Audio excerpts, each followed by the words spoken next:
Today on our 2016 Mazda CX-5, we're going to be taking a look at and showing you how to install the CURT Class 3 Custom Fit Trailer Hitch Receiver, part number C13315. So here's what our hitch looks like fully installed. The cross tube is going to be hidden underneath, and it is a Class 3, so it's going to give us that 2" by 2" opening. It has a nice reinforced collar, giving it that nice clean finished look.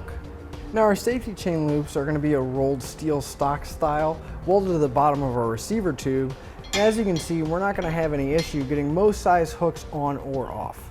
Now our hitch is going to use a standard 5/8 pinning clip. It's not included, but you can pick one up on our website using part number PC3. Our hitch is going to feature a 600-pound tongue weight and a 4,000-pound gross trailer weight. Now I do want to mention you always want to double check with your vehicle's owner's manual to make sure it can handle pulling that. Now I'd like to give you a few measurements to help you when deciding for new accessories for your hitch, such as a ball mount, bike rack, or even a cargo carrier. From the center of the hitch pin hole to the outermost edge of the bumper is 4 inches. Now from the ground to the inside top edge of the receiver tube opening is 13 inches. Now that we've gone over some of the features, let's show you how we got it installed. To begin our installation, we're going to need to come to each side of our frame rail in the back, and that's going to be right underneath our muffler, right behind our muffler, and right above the tailpipe right here on each side. Now if we look on the side of our frame rails here, we're going to see some tape or stickers that are covering up some holes. Now we're going to need to remove the stickers that are covering up our holes because we're going to be using that to mount our hitch. Now I'm just going to take a flathead screwdriver and scrape away the sticker, and you can use pretty much anything you have available.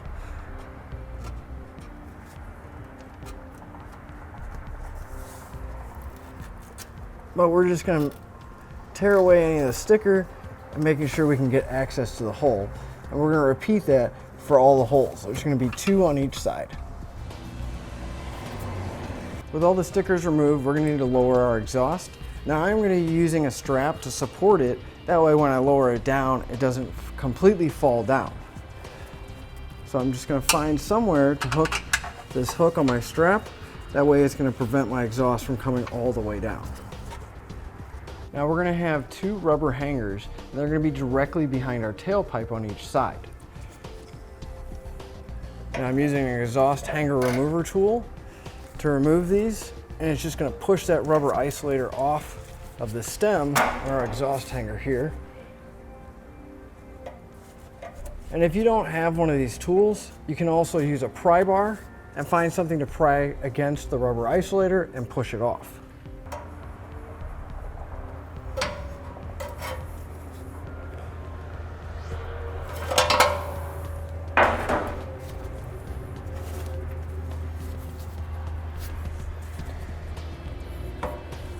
Now we're going to have 2 more on the other side.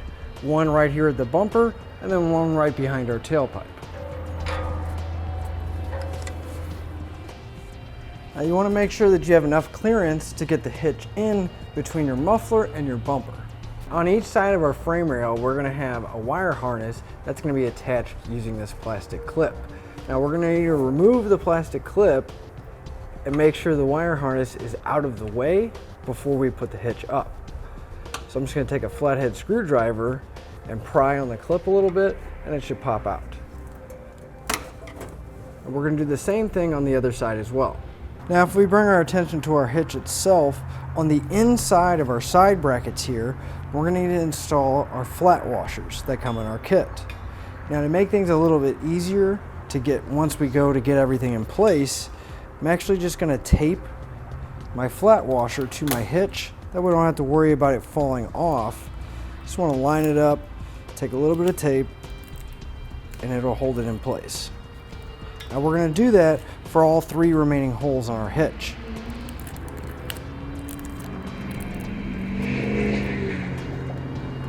Now we're going to get our hardware in place. I do want to mention this furthest rear hole on the side of our frame here on the driver's side. Sometimes it is a weld nut inside of there, and sometimes it's just an open hole. In our application, we don't have a weld nut, so we're going to need to fish wire our bolts in and to get them in place. Now I'm going to take my fish wire here with the coiled end, and I'm going to feed it through the hole in the side of my frame and I'm going to have it come down through the large hole right here. Now once I have that through, I'm going to take my spacer block and I'm going to slide it over the coiled end of my wire. Then I'm going to take my 1/2-inch carriage bolt, I'm going to thread it onto the end of my wire, and now we're going to push our hardware into the frame, and we're going to pull it out so it's coming out the side of our frame here. And make sure you leave the fish wire attached, because that's going to help you when we go to put the hitch in so the bolt doesn't fall through. Now we're going to repeat that same process on the passenger side. Now with an extra set of hands, we're going to get our hitch into place. You want to go over your exhaust, and you want to be mindful of those wires that we pulled off the side of our frame as well. Now we're going to take the fish wire and we're going to go through the furthest rear hole on our hitch. And you may actually need to push the bolt back in to the frame to get the hitch into place. And once we have our bolt through, the hitch will support itself from the bolt coming from our frame rail. We can go ahead and remove our pull wire. Then we're going to come back with a flange nut. We're going to secure it to our hitch right here. You can now take our M12 bolt and our conical tooth washer. You're going to make sure that the teeth are facing the hitch. And we can go and install our hardware towards the front. And we're just going to thread it in. Now we're going to repeat that process for the other side as well. Now I'm going to come back and I'm going to snug up all my hardware. I'm going to be using a 19mm socket.